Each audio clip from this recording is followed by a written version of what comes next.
जो कुछ हो गया सो हो गया। अब इस वक्त आपको चाहिए कि आप अपने में स्थित होकर परमात्मा को प्राप्त करें। ये बीच का मध्य मार्ग है, इसे धर्म का मार्ग कहना चाहिए। जो सत्वगुणी होता है वो इसे प्राप्त करता है।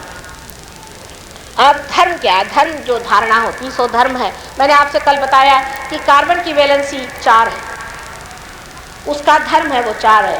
अगर सोना है तो उसका धर्म है कि वो चमकते रहता है, अनटार्निशेबल है।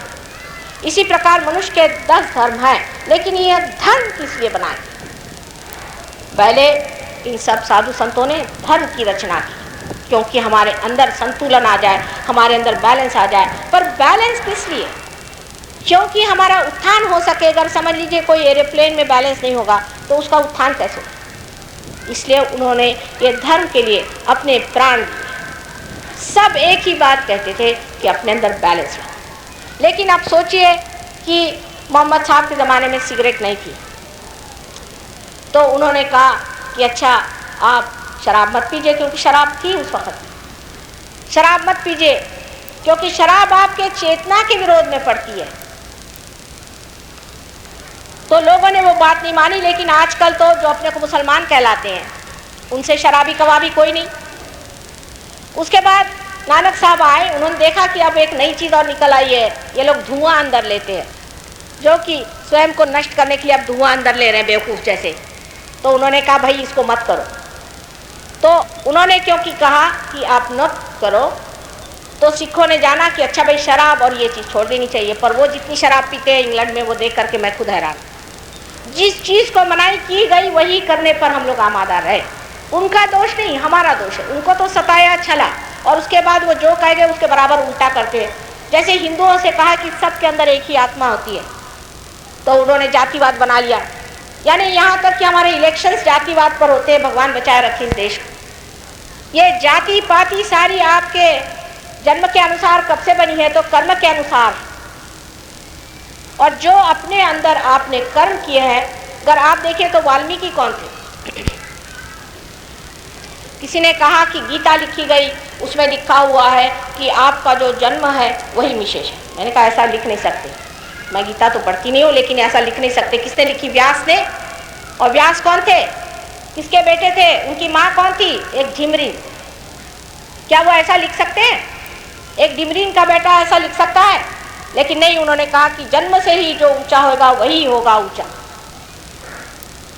इस तरह की गलत धारणाएं हमारे अंदर बैठ करके ये जातीयता हमारे अंदर इस कदर से जकड़ गई हमारे अंदर, ये हम लोग को खत्म कर देगी।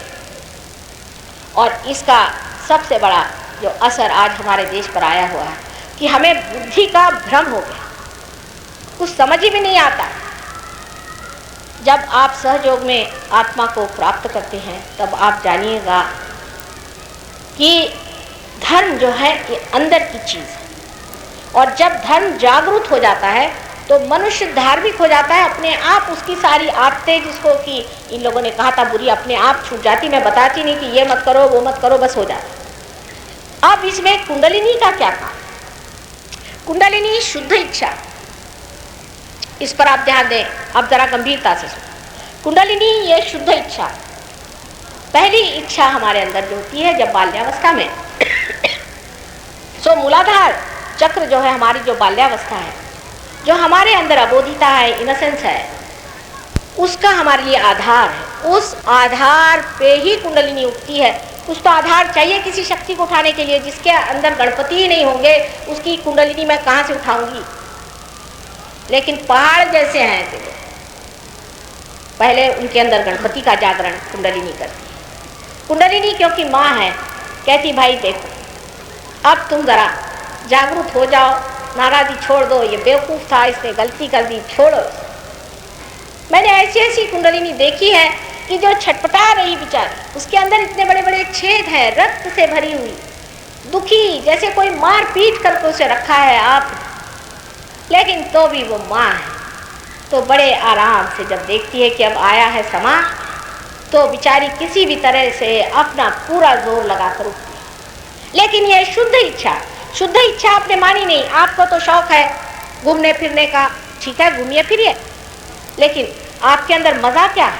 मज़ा है 2 मिनट का क्षणभंगुर, उसमें आप ये खुराफात करते हैं, वो खुराफात करते हैं, अपने को आप ख़त्म करे जा रहे हैं और आप सोच रहे हैं कि आप बड़े भारी हीरो बन के घूम रहे हैं। आप स्वयं को ही नष्ट कर रहे हैं, माने अपनी शुद्ध इच्छा को आप नष्ट कर रहे हैं। शुद्ध इच्छा तो एकमात्र है कुंडलिनी, जो कि चाहती है कि आपका परमात्मा से मिलन हो जाए।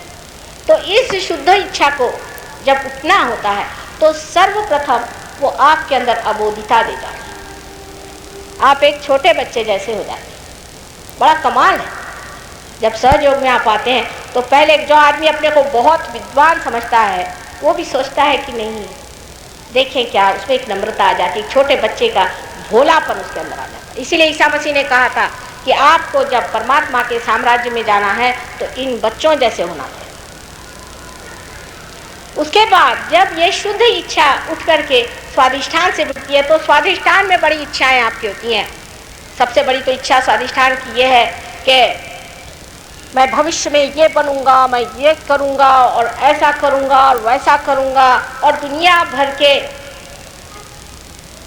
मन के विचार आपने जोड़ करके एक अजीब से शेख चिल्ली के पुराने किस्से की तरह किले बना के रखे हैं। ये सारे किले आपके 1 मिनट में ढह जाते हैं।